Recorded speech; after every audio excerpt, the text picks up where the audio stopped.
국민의힘 내부의 이야기로 좀 넘어가 보겠습니다.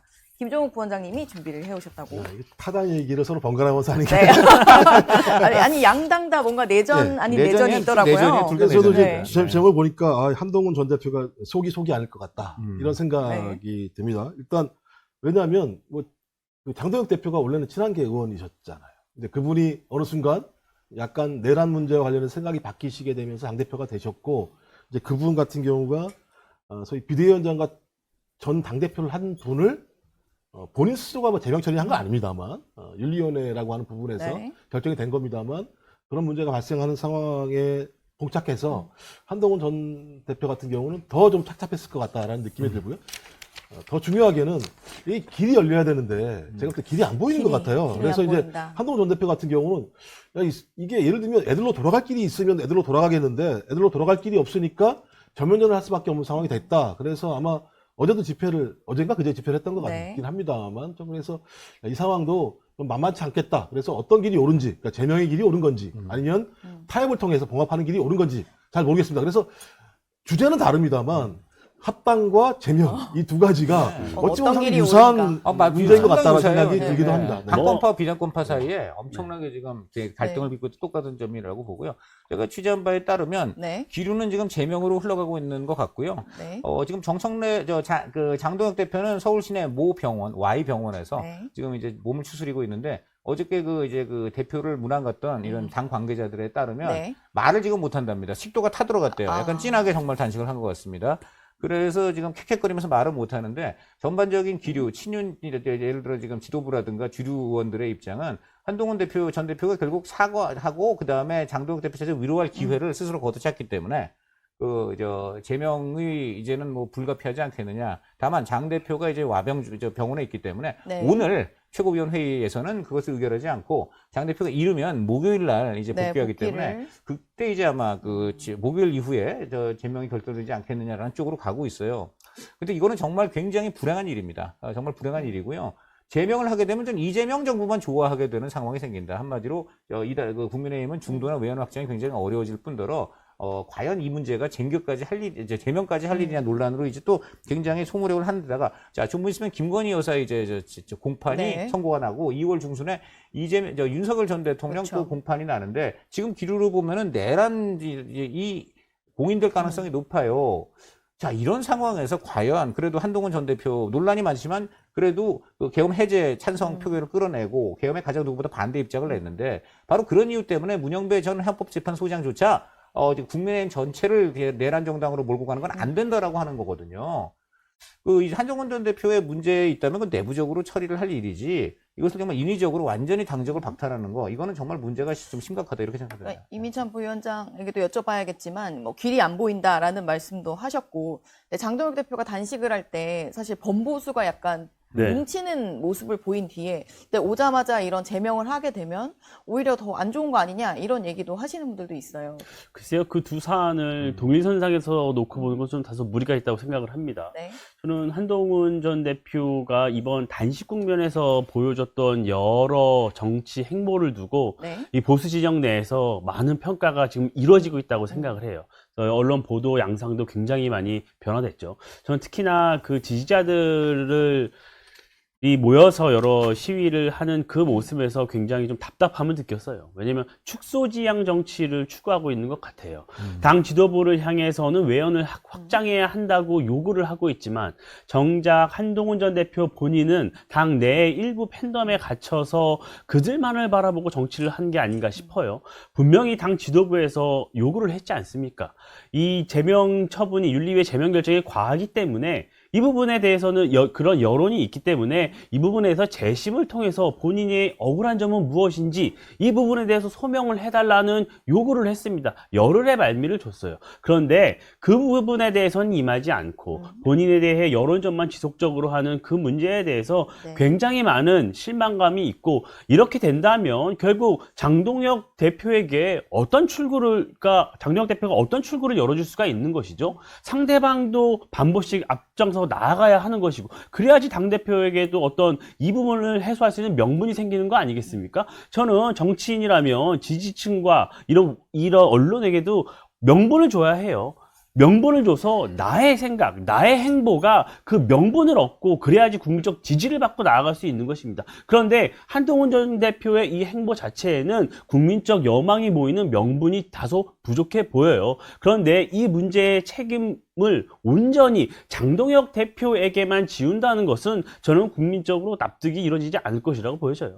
강찬호 의원님, 그래서 친한계 내에서는 네. 한 전 대표가 이제 선거에서 좀 더 역할을 해서 정치적인 존재감을 더 보여야 한다라는 의견도 나오는 것 같던데요. 그런데 제명을 해버리면 어떡합니까? 그럼 한 국민의힘 당원이 아닌데 그렇죠. 어떻게 역할을 할 수 있겠으며?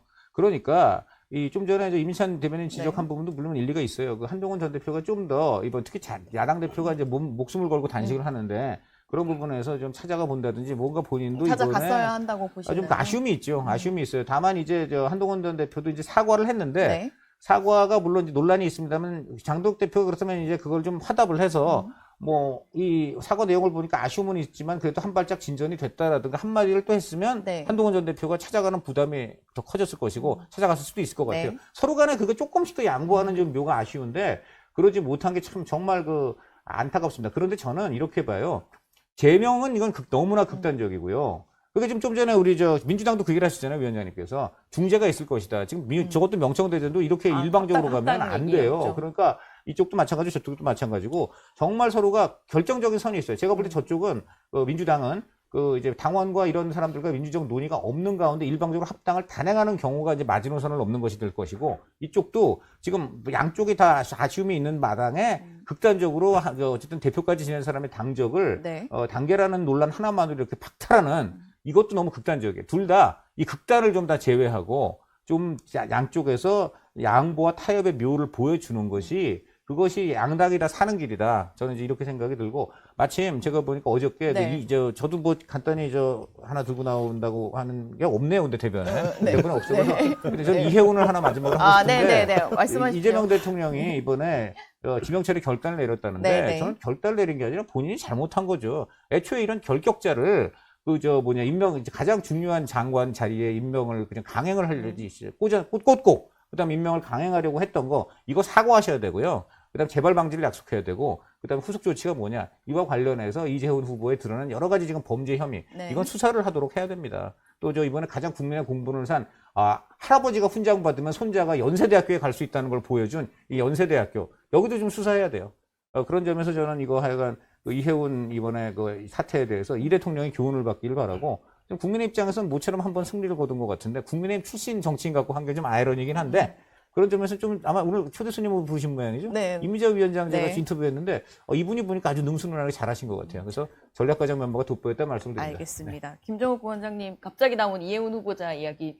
갑자기가 아니라 이건 당연히 나와야 되는 얘기 그렇죠. 아닌가요? 어떤 주제로 말씀을 드려야 되는 거 갑자기 네, 섞여 있어서 이재명 대통령 책임론을 제가 섞어서 네, 말씀드릴게요. 네. 저는 장동혁 대표가 과했다고 생각을 해요. 왜냐하면 본인 그렇죠. 스스로가 뭐라 그랬냐. 한동훈 대표를 당 통합에 걸림돌이라고 그랬어요. 그다음에 뭐라 그랬냐. 국정운영의 장애물이라고 얘기했어요. 걸림돌과 장애물을 제거하지 않으면 안 되는 상황을 본인이 얘기해 놓은 거잖아요. 맞습니다. 이런 얘기가 나왔는데 윤리위원회가 제명을 안 한다? 안 할 수가 없었겠죠. 근데 좀 이상한 게 뭐냐면 아까 말씀하신 당원 게시판 문제로 전직 당대표를 제명을 시켜? 그렇죠. 그다음에 김종혁 전 최고위원의 발언 가지고 당원과 정직 인연을 시켜? 네.